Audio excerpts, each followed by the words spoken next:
Dawson Rider Wiki.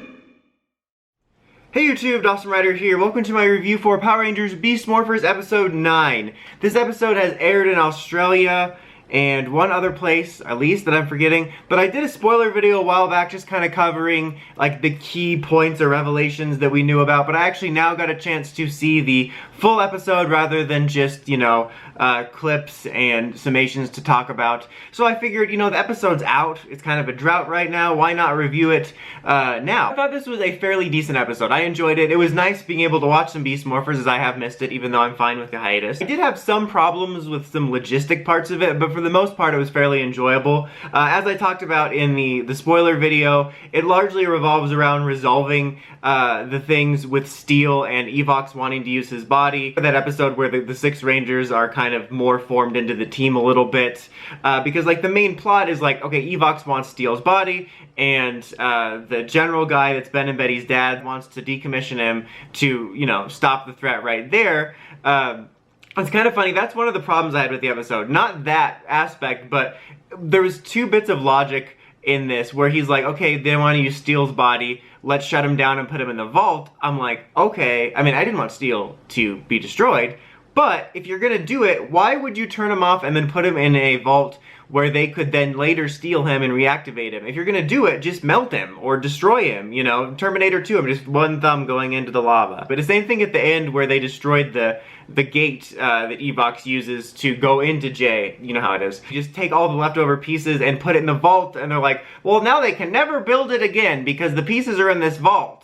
I'm like, yeah, those pieces must have been made of vibranium or something. Because that was in the episode earlier, like, if we destroy the gate, they can't do it again. I'm like, what if they just build it again? I mean, I know they had to scrounge for the parts and stuff, but I don't think it's impossible for them to build it again. It's just like that Energem detection machine in Dino Charge where it got destroyed. They're like, we can't build it again. But what if we just use these parts to, can't build it again? That was stupid logic. Either way, you should have destroyed both of them if you wanted to limit any chance of it ever coming back. But hey, maybe it'll come back to bite us later, and we'll have Ravi or Roxy, or not Ravi or Roxy, Roxy or Blaze breaking in and stealing the parts or something. But so that was kind of stupid. But the ultimate reason that Jay's body or Steel's body could not be taken over is because of the human day in him and the human night, the human DNA in him. But that kind of raises the question, could he use one of the other Beast bots? Why doesn't he just build another robot? Maybe he's just too strong, but why don't they just, that'll probably be what they do, is they just need to find a strong enough vessel. But so, I feel like there's definitely some logic questions raised there.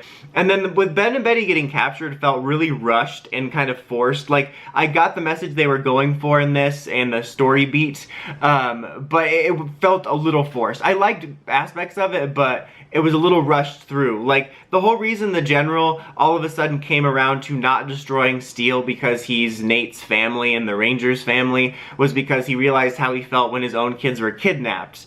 But, like, they got kidnapped so quick because their plot in this episode was they had to do the paperwork for Nate for their new Zords for some reason, and, like, it got, the last scene we see them in before they're kidnapped, it accidentally got shredded. I saw Kylo Ren, he had an 8-pack, he was shredded. It seemed sudden, like, oh crap, we're doing this paperwork bit and everyone's laughing, but we forgot we needed them to be kidnapped. Just the whole plots like this, or these whole type of plots, can I even talk? These kind of plots where you kind of force a bond really quick. Like, I know we set up Nate was excited to have a brother and wanted family even before this, but I wish that this plot line could have been given a chance to breathe.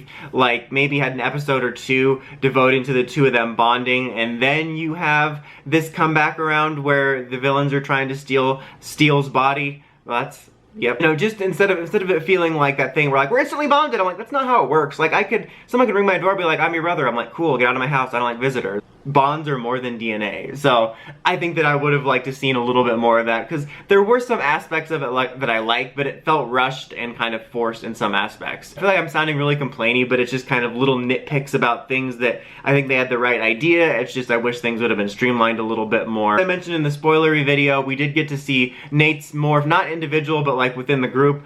People were asking of like where he uses the morph-x key, because he does use the morph-x key in the Morpher. He puts it right here. That sound, I don't know why just me saying that and pointing felt weird. But yeah, he uses the key right here where there's like this little blank space. I was always hoping that he would kind of load it like a magazine, because there's also, because I was thinking, well, I guess that makes sense because there's this little beat right here that they could use for the key in the US toy. but you could easily just move the on-off switch and have it load there. But yeah, he uses that part. We did get the debut of the Zords. I'm not as bothered as most people, but it definitely seems with the Mantis and the Scarab. The thing is if it was just the suits, it's not that big a deal for me. I mean, Gold's has the horn, sure, but the Zords is really where it's weird because Silver's is like an obvious stag beetle because you have these here, unless kids just don't know about beetles and they're just not used to looking at Gatok and stuff. Like, I guess if you really wanted to do some mental gymnastics, you can talk about how this bit here on Gold's kind of looks like Mantis arms, but when you have it in the Beetle Zord mode, if you're pretending those are the Mantis arms, it looks weird. And then we debuted those, and we debuted the Striker Morpher officially fully, and even the Striker Blade, which is the steering wheel weapon, which Steel used once. So lots of debuts. I like that we didn't, I mean obviously it's footage depending on what they used, but we only debuted basically their vehicle and animal modes. We did not get to see the mecha mode or the combined mode yet, so we're saving that. I'm glad we didn't use everything.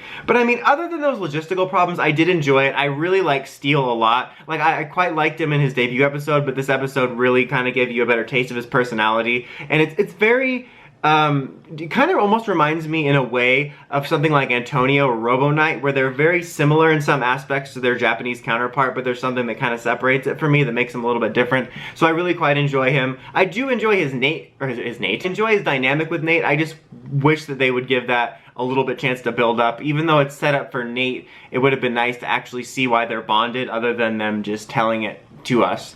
I thought it was an enjoyable episode in general. It's just a few little problems. I'd probably give it a like a 7, I guess. I found it maybe a 7 or a 6.7. I'll be generous and give it a 7. Like, it was enjoyable, but definitely some logic problems and things of that nature. A little bit pacing. But anyway, that's about it for this one. Until next time, don't forget to like, comment, subscribe, and of course, don't forget to hit the steps and ring that bell to get notifications for all my videos. Till next time, Dawson Ryder, signing out.